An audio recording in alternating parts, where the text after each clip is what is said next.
नाजरीन, Bermuda triangle या Bermuda तकोन ऐसे मौजू है जो मुख्तलिफ अंदाज में सुनते और पढ़ते चले आ रहे हैं। अफसानवी किस्से, खौफनाक दास्तानें, नाकाबिल यकीन वाक़यात, तारीख़ी शहादतें, इन सब को इस तरह गड़मड़ कर दिया गया है कि पढ़ने वाला किसी सही नतीजे पर नहीं पहुँच पाता, बल्कि गैर शऊरी तौर पर इसके लाशऊर में एक ऐसी दास्तान की शक्ल इख्तियार कर जाता है जिसमें कुछ तजस्सुस, कुछ खौफ, कुछ नए हकाइक और कुछ अफसानवी किस्से शामिल होते हैं। लेकिन हकीकत क्या है और एक मुसलमान को इस मसले को किस रोशनी में देखना चाहिए? नीज जो कुछ दुनिया के सामने इस इलाके के बारे में बताया जा रहा है, क्या ये सब अफसाना है या हकीकत? अगर हकीकत है तो फिर इस पानी के अंदर ऐसा क्या है जो आज तक हजारों अफराद को निगल गया, सैकड़ों जहाज़ों को गायब हो गए और उनका कुछ पता भी ना चल सका?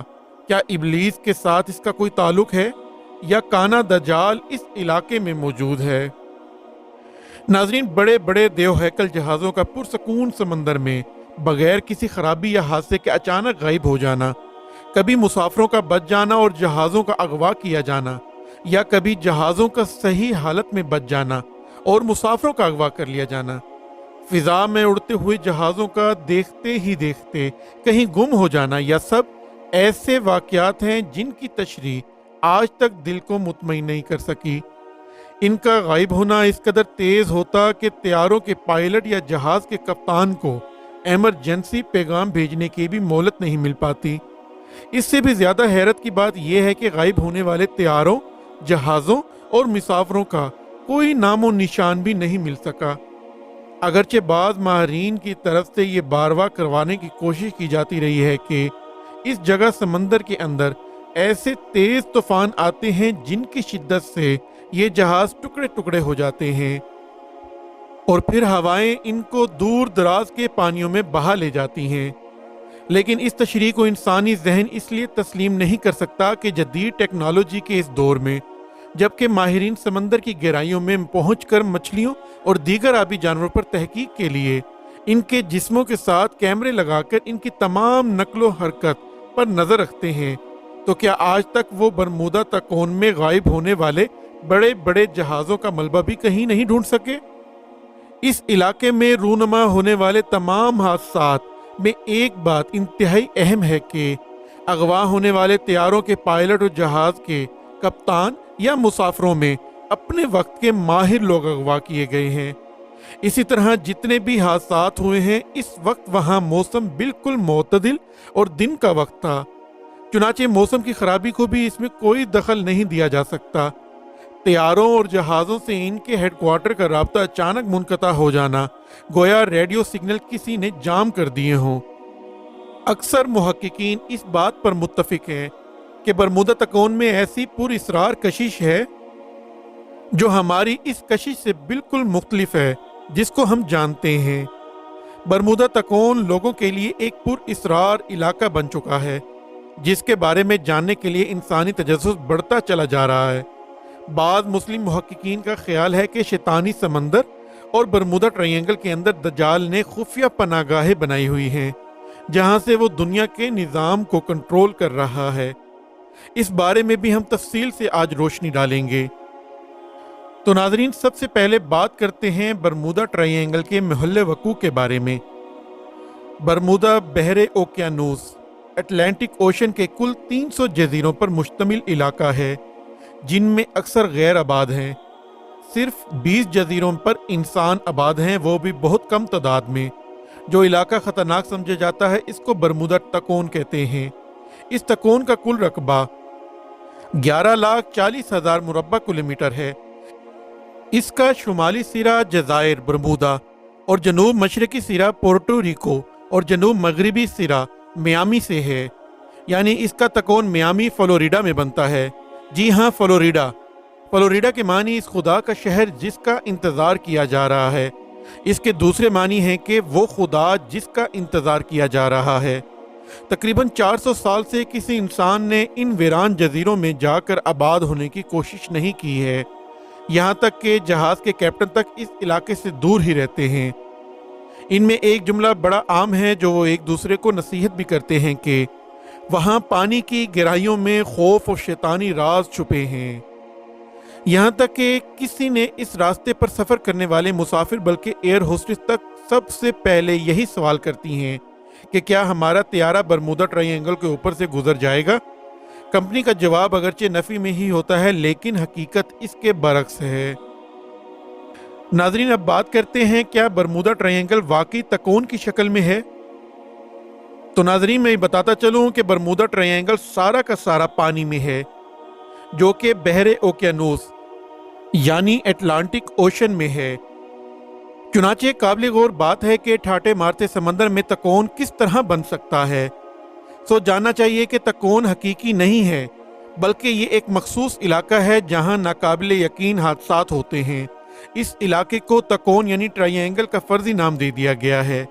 इस नाम के बारे में मशहूर ये है कि पहली बार इस इलाके के लिए बरमूदा ट्रायंगल का नाम 1945 में एक प्रेस कॉन्फ्रेंस के दौरान इस वक्त इस्तेमाल किया गया जब इस इलाके में कुछ तैयारे गायब हो गए। ये बात काबिल गौर है और तवज्जो के लायक है कि इस तकोन का नाम ही क्यों दिया गया। इस हादसे से पहले भी यहाँ बहुत से हादसा रूनुमा हो चुके थे, लेकिन इस वक्त इस इलाके को बरमूदा तकोन की बजाय शैतान के जजीरे कहा जाता था। क्रिस्टोफर कोलंबस 1451 से 1506 जब इस इलाके से गुजरा तो इसने भी यहाँ कुछ अजीबो गरीब मुशाहिदात किए। मसलन आग के गोलों का समंदर के अंदर दाखिल होना, इस इलाके में पहुंचकर कंपास यानी कुतब नुमा में बगैर किसी ज़ाहिरी सबब की खराबी पैदा हो जाना वगैरह। कोलंबस के अमरीकी सफ़र को अब 5 सदियां गुजर चुकी हैं, लेकिन ये सवाल आज भी इस तरह बरकरार है कि इस इलाके में पानी की गहराइयों में, पानी के ऊपर और इसकी फिजाओं में ऐसी क्या चीज़ है, कौन सी पुरअसरार ताकत है जिसकी तशरीह अक्ल इंसानी सैटेलाइट के इस जदीद दौर में भी अभी तक नहीं कर सकी।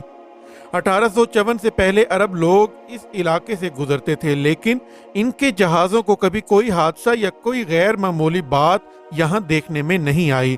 अलबत्ता तारीख में बाज़ वाक़ियात 1854 से पहले के भी मिलते हैं।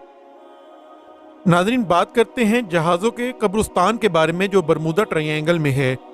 1813 में अमेरिका के तीसरे नायब सदर एरम बन की बेटी थियोडोसिया, जो कि जनूबी कैरोलिना के गवर्नर जोसेफ अल्स्टोन की बीवी थी, अपने वक्त की ज़हीन तरीन और खूबसूरत तरीन लड़की समझी जाती थी, बरमूदा तकोन में गायब हो गई।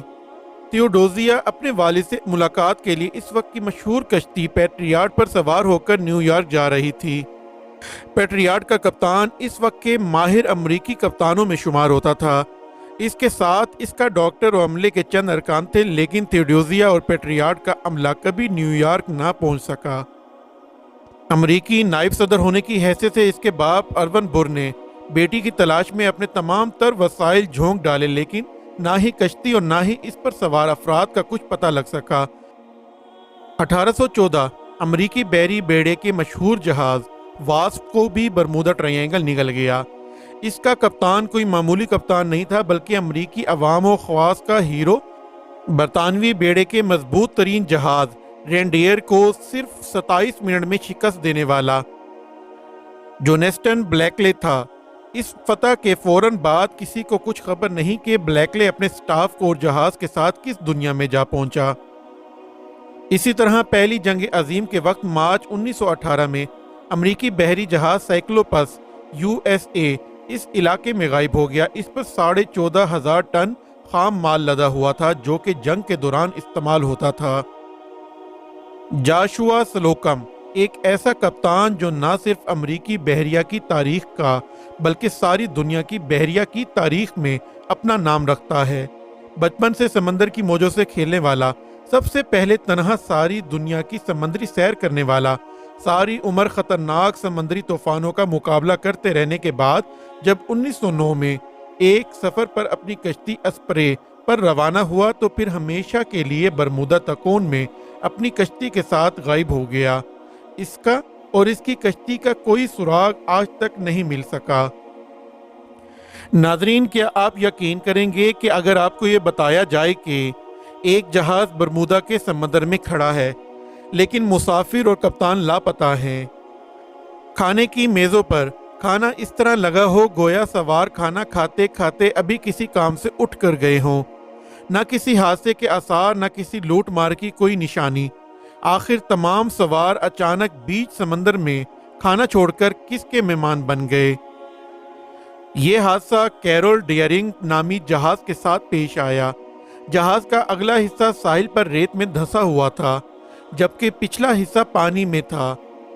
کھانے کی میزوں پر کھانا لگا ہوا تھا، کرسیاں تھوڑی سی پیچھے کی جانب کھسکی ہوئی تھیں، گویا اس کے سوار کسی غیر متوقع بات پیش آنے پر اپنی جگہ سے اٹھے ہوں اور پھر واپس آنا چاہتے ہوں، لیکن پھر وہ کبھی اپنی کرسیوں پر واپس نہیں آ سکے۔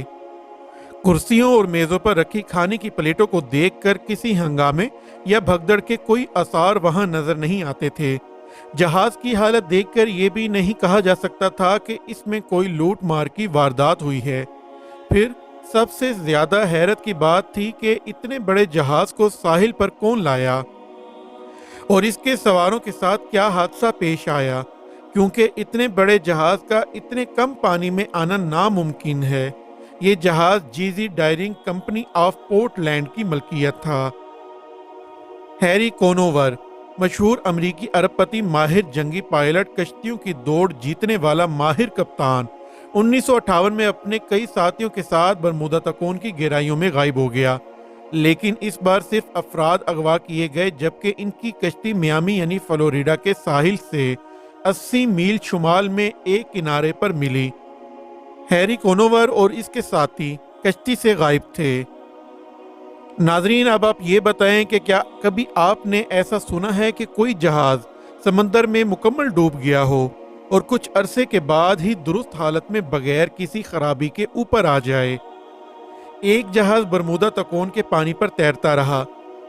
سمندر کی موجیں اس سے اٹکھیلیاں کر رہی ہیں، لیکن اس میں کوئی نہیں، بالکل خالی ہے، نہ کپتان، نہ عملہ اور نہ کوئی سوار۔ اس جہاز کا نام لادا ہاما ہے۔ ایس ایز ٹیک کے کپتان اور عملے نے جو منظر دیکھا وہ کچھ یوں ہے کہ ہر چیز اپنی جگہ موجود ہے، نہ کسی نے کسی چیز کو اٹھایا ہے اور نہ کوئی چھیڑ چھاڑ کی گئی ہے، نہ کوئی لوٹ مار کی واردات ہے اور نہ ہی کوئی حادثہ نظر آتا ہے۔ حتیٰ کہ کپتان کا قلم اور دوربین بھی اس طرح رکھی ہوئی ہے۔ اس سے بھی زیادہ اچنبھے کی بات یہ ہے کہ بحری جہاز رانی کے ریکارڈ میں یہ جہاز ڈوب چکا تھا، جس کو ڈوبتے ہوئے اٹلی کی ریکس نامی کشتی کے سواروں اور عملے نے خود دیکھا تھا۔ ذرا سوچئے، یہ کون اغوا کار ہیں جو جہاز سے بیش قیمتی چیزوں میں سے کچھ بھی نہیں لیتے اور نہ ہی اغوا کرنے کے بعد اپنا کوئی مطالبہ کسی کے سامنے رکھتے ہیں، بلکہ ہمیشہ کے لیے اپنے ساتھ لے جاتے ہیں۔ پھر جاتے کہاں ہیں؟ ایسے واقعات جن کی کوئی قابل اطمینان تشریح نہیں کی جا سکتی۔ کیا برمودا کے اندر یہ واقعات اتفاقی ہیں یا کوئی منظم قوت سوچے سمجھے منصوبے کے تحت یہ سب کرتی رہی ہے؟ ماہرین خاموش ہیں، بلکہ خاموش کر دیے گئے ہیں۔ تحقیق کے تمام دروازے بند کر دیے گئے ہیں، مکمل خاموشی، بلکہ موت کا سناٹا۔ آخر ایسا کیا ہے؟ ماہرین کے نزدیک ایک بات طے شدہ ہے کہ ان تمام واقعات سے بحری قزاقوں کا کوئی تعلق نہیں ہے۔ کسی بھی حادثے میں ایسا کبھی نہیں ہوا کہ جہاز پر موجود نقد پیسہ یا کوئی اور قیمتی اشیاء اٹھا لی گئی ہو۔ نیز ان غائب ہونے والے جہازوں کی جانب سے سمندر میں موجود پہرے داری کے مراکز نے کبھی امداد طلب کرنے کا کوئی اشارہ بھی وصول نہیں کیا۔ البتہ بعض مرتبہ کچھ پیغامات موصول ہوئے جو واضح نہیں تھے۔ برمودا ٹرائینگل میں بڑے بڑے جہازوں کا غائب ہو جانا ہی کیا کم پراسرار تھا۔ فضا میں اڑتے طیارے بھی نامعلوم منزلوں کی طرف روانہ ہونے لگے اور پھر کبھی واپس نہ آ سکے۔ جنگی اور مسافر بردار طیارے اڑتے اڑتے اچانک غائب ہو جائیں، جبکہ موسم بھی بالکل صاف ہو، تو آپ کیا کہیں گے؟ کیا آسمان ان کو نگل گیا؟ کیا برمودا تکون کے پانی میں موجود کوئی خفیہ قوت ان کو اغوا کر کے لے گئی؟ طیاروں کا ملبہ بھی نہ مل سکا اور نہ ہی پائلٹ ہنگامی پیغام اپنے اسٹیشن کو بھیج سکے۔ اگر کبھی کوئی بھیجنے میں کامیاب ہوا بھی تو وہ پیغام اس حالت میں اسٹیشن پہنچا کہ کوئی اس کو سمجھ نہیں سکتا تھا کہ پیغام کا مطلب کیا ہے۔ 1945 کی ایک شام برمودا تکون کی پراسراریت میں اور اضافہ کر گئی۔ ابھی شام کا ابتدائی وقت تھا، موسم صاف اور فضا بڑی خوشگوار تھی۔ تربیتی پروازوں کے لیے ایسا موسم بڑا سازگار ہوتا ہے۔ امریکی ریاست فلوریڈا میں واقع ایک ایئر بیس سے 12 بمبار طیارے تربیتی پرواز کے لیے اڑے۔ تمام طیاروں نے ایک چکر ایک ساتھ لگایا، پھر ان سب کو ان کے مرکز کی جانب سے الگ الگ پرواز کرنے کا حکم ملا۔ چنانچہ تمام طیارے الگ الگ پرواز کرنے لگے۔ اس دوران مرکز کو کسی بھی طیارے کی جانب سے کسی پریشانی یا خرابی کی کوئی اطلاع موصول نہیں ہوئی، جس کا مطلب تھا کہ سب ٹھیک چل رہا ہے۔ اپنے مقررہ وقت پورا کرنے کے بعد تمام طیارے ایئر بیس پر واپس آنا شروع ہوئے۔ 10 واپس آ گئے لیکن 2 طیارے غائب ہو گئے۔ امریکی فضائیہ کے ہوابازوں نے اس علاقے کی فضاؤں اور سمندر کو چھان مارا، لیکن ان 2 طیاروں اور ان میں موجود پائلٹ اور انجینئر کا کچھ سراغ نہ مل سکا۔ ایئر بیس کو کسی حادثے یا مدد طلب کرنے کا پیغام بھی موصول نہیں ہوا، گویا اتنے بڑے طیارے برمودا کی فضاؤں میں تعلیل ہوئے یا پانی کی نظر ہو گئے، کچھ آج تک پتہ نہ چل سکا۔ ناظرین، اسی دعا کے ساتھ اپنی ویڈیو کا اختتام کرتے ہیں کہ اللہ ہمیں اپنے حفظ و ایمان میں رکھے، ہمیں سیدھا راستہ دکھائے اور ہم پر رحم فرمائے، اور ہمارے والدین کا سایہ ہمیشہ ہم پر سلامت رکھے۔ آمین۔ اللہ حافظ۔